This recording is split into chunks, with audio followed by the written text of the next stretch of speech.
예. 그래서 그렇게 되면 추가적으로 우리 아이들이 아는 것이 이 하나하나의 글자를 쓰고 읽고 하는 것도 있지만 4 다음에 5라는 이 위치들을 아이들이 자연스럽게 알게 된다는 거예요. 러닝플러스 교육연구소는 세상 어디엔가 학교가 필요한 곳에 학교 건립을 꿈꿉니다. 함께 꿈을 실현해 가실 분들은 연락을 주시고 여러분들의 구독과 좋아요는 큰 힘이 됩니다. 감사합니다. 자, 여러분 반갑습니다. 오늘은 예고했던 대로 그 아이들의 숫자 학습을 어떻게 할 것인가 하는 것에 대해서 얘기를 할 겁니다. 지금은 초등학교 1학년 이하의 아이들이기 때문에 숫자를 뭐 더하기나 빼기나 이렇게 연산에 대한 것을 생각하시면 안 되고요. 글자를 읽을 수 있는, 그리고 글자를 쓸 수 있는 여기에 이제 중심이 있어야 되는 거죠. 이것을 우리가 글자의 어떤 문식성이라고 하거든요. 그 부분을 먼저 우리가 접근을 하는 방법을 한번 찾아보겠습니다. 먼저는 이제 글자하고 제가 얘기를 지난번에 한번 말씀을 드렸는데, 글자하고 숫자하고 이렇게 가르치는 게 좀 달라야 돼요. 왜냐하면 이 두 개가 어떤 다른 특징이 있거든요. 그래서 어떤 특징들이 있냐 하면, 먼저 글자를 한번 볼게요. 자, 음과 모음이 있죠. 이것은 뭐 기역, 니은, 이영, 뭐 히읗 이런 게 있잖아요. 근데 이제 숫자는 1, 2, 3, 4 이런 게 있어요. 그렇죠? 쭉 이게 하면 이 두 개의 차이점이 어떤 차이점이 있을까?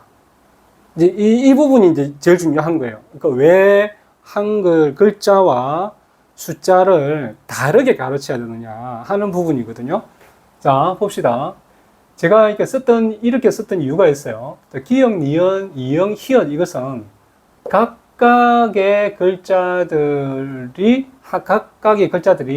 서로 연관성이 없이 그 하나하나의 글자가 의미를 가지는 거예요.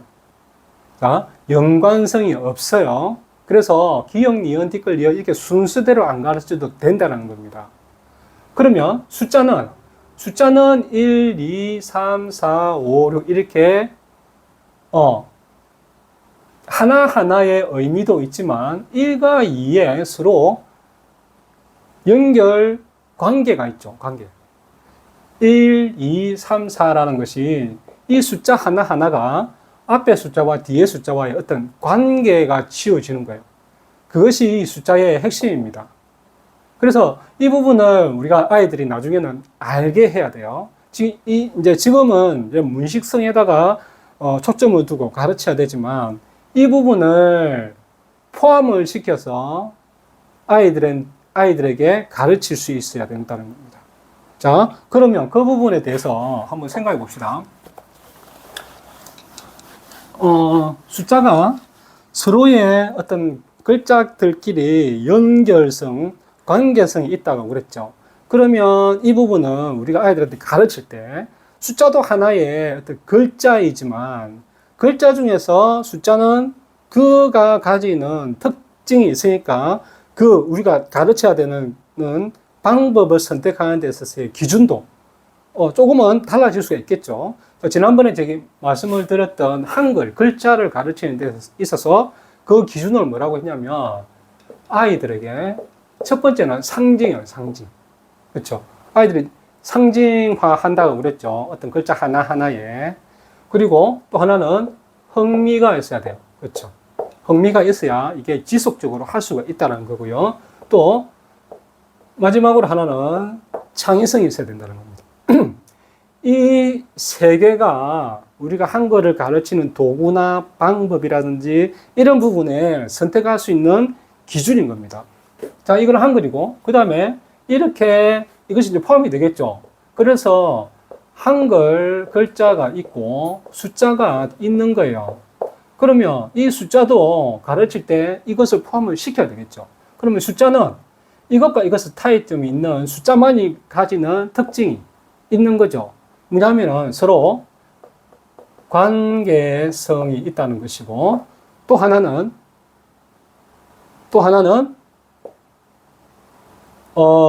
연속성이 있는 거예요. 연속성. 그렇죠? 이 부분이 한글과 숫자의 가장 큰 특징입니다. 그러면 숫자를 가르칠 때는 이 부분도 참고를 해야 되고 이 부분도 참고를 해야 되는 거예요. 그렇겠죠? 그럼 이 부분에 대해서 어떻게 아이들에게 이제 가르칠 것인가 하는 부분이 있을 겁니다. 자, 다시 한번 정리해 봅시다. 여기서 플러스 관계성하고 연속성, 이것을 해서 숫자를 가르친다는 것이고, 이 숫자를 가르치는 방법에 대해서 제가 어떤 제안을 드릴 건데, 방법은 중요한 게 아니에요. 왜냐하면 이 방법은 이것을 만족시키는 방법들은 부모님들이 찾으시면 돼요. 여러 가지 방법들이 있거든요. 효과적인 방법들을 충분히 생각할 수도 있고 또 참고를 하셔도 되는 것들이 너무 많이 널려 있어요. 그래서 중요한 것은 이것이 중요하다. 내가 선택하는 기준, 이것이 중요한 거예요. 솔루션은 그렇게 중요한 게 아니라는 겁니다. 스스로 솔루션을 찾을 수가 있는 거예요. 자, 그러면 제가 사용하는 방법들, 권해드리는 방법을 제가 말씀을 드릴게요. 자, 집에 거실이 좀 있잖아요. 거실이 좀 큰 데도 있고 작은 데도 있고 또 이렇게 그만한 공간이 있으면 더 좋겠죠. 숫자들을 가르칠 때 1, 2, 3, 4 숫자판은 있어야 되겠죠. 그렇죠? 숫자판은 준비를 하셔야 되고 이 연속성에 있다라는 것이 중요해요. 자, 이것은 연속성에 있다라는 것은 대표적인 그림인데 이게 어떤 그림이냐면 수직선입니다. 수직선에서 우리 아이들에게 이것을 가르쳐 줘야 되는데 초등학교 1학년 이하의 아이들은 이 수직선이라고 보지 않아요. 또 1, 2, 3, 4라는 이 숫자들을 모를 때는 이 숫자들도 자기가 알고 있는 범위 내에서 의미를 부여하는 상징화 작업을 하게 됩니다. 이것도 마찬가지예요. 근데 이 숫자들은 1차적으로 상징화 했을 때 그게 문제가 없는 거예요. 근데 숫자를 가르치는 데 있어서 이것을 제시한다면 이 부분에 대해서는 아이들이 생각할 수가 없는 거예요. 이거 숫자에 대한 수직선이라는 것을 우리가 생각을 못 하는 거예요. 왜냐하면 우리 아이들은 아직까지 미발달되어 있거든. 좀 쉽게 말씀드리면 그렇게 똑똑하지 않아요. 그래서 우리가 가르치는 거고. 그러면 부모님들께서 이것만 생각하시면 돼요. 수직선이 중요한 이유는 관계성과 연속성을 우리가 알 수 있는 대표적인 그림입니다. 그래서 이것은 초등학교부터 고등학교까지 계속 가져가는 이유가 거기 있어요. 네. 네. 자, 그러면 수직선이라고 생각을 하는 거예요. 일단은 집에 어떤 거실이나 공간이 주어지면 공간에서 숫자를 나열을 할 때 1번부터 2번, 3번, 4번 이렇게 자 10번까지 나열을 하는 겁니다. 자, 수직선은 그냥 알고만 계시면 돼요. 제가 일부러 그려 놓은 겁니다. 이 숫자들만 먼저 아는 것이 중요하겠죠. 그 다음에 11, 12 이런 식으로 또 나와요. 그렇죠? 이거는 20이 되는 거고. 그래서 쭉 이게 나와서 결국은 100까지가 되겠죠. 우리 아이들은 이제 지금 문식성에 집중하게 되면 첫 번째 줄 이것만 생각을 하시면 됩니다. 이 부분을 그러면 보고 읽고 쓸 수 있는 방법은 어떻게 할 것이냐 하는 것이겠죠. 자, 여기서 방에서 이 숫자들을 하나씩 순서대로 이렇게 세팅을 해 놓으셔야 돼요. 바닥에. 일단 바닥에 넓은 공간이라면 바닥에다가 순서대로 나열을 해 놓고 거기서 숫자와 숫자의 간격이 한 걸음 정도, 뭐 반 걸음 정도 해도 괜찮아요. 그 걸음으로 띄엄띄엄 이렇게 띄엄띄엄 놔두는 거예요. 숫자들 이렇게. 그랬을 때 여기서 아이들하고 놀이 학습을 하는 겁니다. 자, 놀이 학습을 하는 이유는 알겠죠? 우리 아이들은 아직까지 미발달되었기 때문에 인지 능력이 아직까지 그렇게 많이 발달되지 않았어요. 그렇기 때문에 이 행동으로 하고 감각적인 어떤 그 지각 효과가 더 크거든요. 아직까지. 그렇기 때문에 놀이 학습을 하는 겁니다. 여기서 부모님들과 아이들이 여기서 어떤 지점에 있어도 상관이 없어요. 꼭 이래서 하지 않아도 됩니다. 어느 지점에서 출발을 했을 때 가위바위보로 하든지 그렇게 해서 이동을 할 수 있는 그런 놀이를 하는 거예요. 먼저 이기면 한 걸음 오른쪽으로, 한 걸음 지면 한 걸음 뒤쪽으로 이렇게 해서 이렇게 해서 놀이를 하는 겁니다. 그러면 우리 아이들이 어떤 감각적으로 안다고 그랬죠. 그러니까 숫자를 아이들한테 가르쳐 줄 필요가 없어요. 이런 모양을 이 글자가 이라는 걸 모르거든. 그래서 그냥 나열을 해놓고 어머니들께서 얘기를 해주는데요. 내가 여기 서 있는 자리가 그냥 이게 4야. 4. 그 다음에 여기 앞에는 나는 3의 자리에 있네. 너는 5의 자리에 있구나. 이런 식으로 계속 얘기를 해주는 거예요. 네. 그러면 아이들이 이 모양과 이 오라고 읽는 그 소리와 그 5라는 숫자를 여기서 이렇게 쓰는구나, 이런 모양이구나, 이런 걸 알 수가 있는 거예요. 자, 그러면 이렇게 해서 놀이를 하다 보면 그 부분까지 알 수가 있겠죠. 그럼 우리가 아이들이 쓸 수 있는 방법은 뭐가 있을까? 자, 이 놀이를 하더라도 나중에 이것을 판을 뒤집으면 돼요. 뒤집어서 이 글자를 나중에 쓰면 돼요. 그러니까 판 뒤에다가 뭐 A4지라든지 이렇게 잘라놔도 되고, 지울 수 있는 거라면 더 좋겠죠. 그래서 쓰게 해보는 거예요. 그것이 반복적으로 이루어졌을 때 우리 아이들이 쓰고 읽는 것은 자연스럽게 스스로 배우게 됩니다. 그래서 그렇게 되면 추가적으로 우리 아이들이 아는 것이 이 하나하나의 글자를 쓰고 읽고 하는 것도 있지만 4 다음에 5라는 이 위치들을 아이들이 자연스럽게 알게 된다는 거예요. 부모가 가르쳐 주지 않더라도. 자, 그러면 이것이 이 놀이 학습을 통해서 이렇게 알게 되는데 부모님들께서 이제 생각하셔야 될 중요한 것은 뭐냐면 우리 아이들이 이것을 스스로 깨닫게 해야 된다는 겁니다.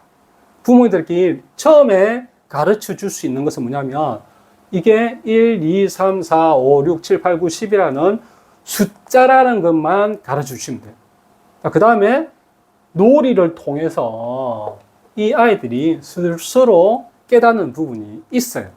그 스스로 깨닫는 부분이 뭐냐면 이 숫자, 문식에 대한 거, 그 다음에 순서가 연속이 된다는 거, 그 다음에 관계가 있다라는 거, 이 사실을 우리 아이들이 자연스럽게 알게 돼요. 부모님들께서 그러면 관찰해야 될 게 뭐냐? 집에서 우리 아이들의 어떤 행동이나 말하는 것을 듣고 관찰해야 되는 것이 이것을 아이들이 스스로 깨달았느냐, 어느 정도씩 깨닫고 있느냐, 알게 되어 있느냐, 이 부분에 대해서 관찰을 하셔야 돼요. 그러면 어느 정도 수준에 따라서 이 방법들이 조금 달리 할 수도 있겠죠.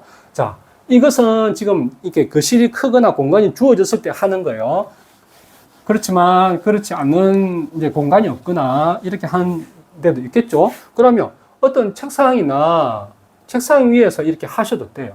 그러면 1, 2, 3, 4 이게 간격이 좀 좁아들겠죠. 손바닥 하나 정도만 하시면 돼요. 왜냐하면 이렇게 연필이나 펜으로 이렇게 하면 되고 또 윷놀이의 말처럼 부모님들의 그 표시되는 그 말과 아이들이 가지고 있는 말 이런 것들을 만들어서 이 위치에다가 갖다 놓으면 돼요. 4, 5, 6, 7, 8 뭐 했을 때 놓으면 돼요. 그래서 가요고 했을 때 움직이면 되잖아요.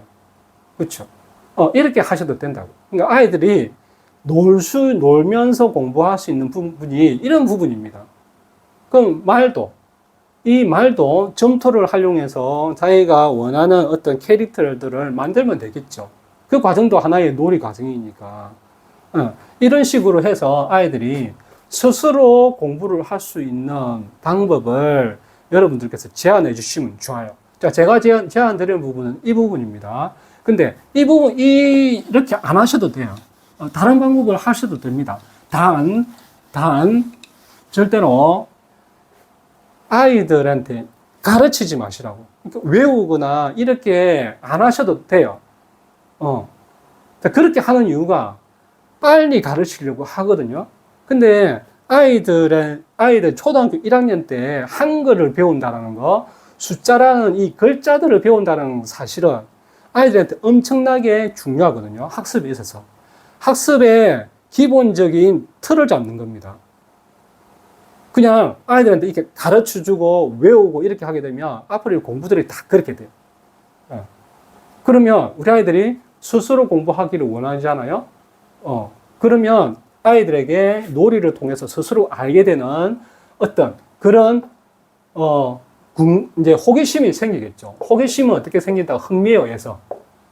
흥미 있는 놀이 학습을 하는 거니까 호기심이 계속 생기겠죠. 그러면 이 호기심에 의해서 어떤 활동을 한다, 스스로 활동을 한단 말이에요. 활동을 하면서 어떤 결과가 있겠죠. 성공할 수 있는 결과, 그리고 실패할 수 있는 결과가 있어요. 자, 아이들은 실패를 하게 되면 계속 해봅니다. 자기가 만족할 때까지. 그러면 성공을 했다고 칩시다. 그러면 이 성공한 이 느낌은 어떤 느낌으로 다가올까요? 자기 스스로 만족감으로 다가오죠. 네. 이 루트가 내가 처음 경험할 때 이렇게 한번 쌓이잖아요. 그러면 그 비슷한 상황에 주어졌을 때 이렇게 행동을 합니다. 그래서 한글을 처음에 배운다는 것이 되게 중요해요. 내가 공부하는, 학습하는 첫 경험이고 그 첫 경험에 의해서 내가 만족감을 가졌을 때, 성공을 했을 때 앞으로 내가 학습의 어떠한 학습의 상황에서 이런 패턴을 가지고 공부를 하게 된다는 거예요. 중요한 건 스스로 이것을 알게 되었다는 거죠. 그럼 스스로 알게 되는 공부를 한다는 겁니다. 그래서 만족감이 되어지면 우리 아이들에게 어머니들께서 그렇게 심겨주고 싶은 동기가 생겨요. 학습 동기가. 어떤 동기? 지적 호기심을 만족시키는 내적 동기가 자연스럽게 갖추어진다는 겁니다. 그래서 이 부분이 되게 중요하기 때문에 어머니들께서 초등학교에 들어가기 전에 했던 공부, 한글 공부, 숫자 공부, 이것은 아이들이 스스로 깨달아질 때까지, 알 수 있을 때까지는 기다려 주시는 게 중요해요. 시간이 좀 걸립니다. 달달 외우게 하고, 이렇게 공부해, 저렇게 공부해 하는 것보다, 이렇게 좀 시간은 좀 걸려요. 초등학교 1학년 이전에는 시간이 그렇게 급한 건 없잖아요. 그렇죠? 충분하게 생각할 수 있게끔 그렇게 배려를 해주는 것이 우리 부모님들이 우리 아이들에게 학습 패턴, 학습 습관을 갖추어주는 가장 중요한 시기이고 가장 중요한 방법입니다. 자, 오늘은 이렇게 말씀을 드렸으니 숫자를 공부를 시킬 때 숫자의 문식에 대한 부분들을 하실 때 이런 방법을 이런 기준에 의해서 방법을 찾아보시면 좋겠고요. 제가 소개한 이 방법을 하셔도 좋을 것 같습니다.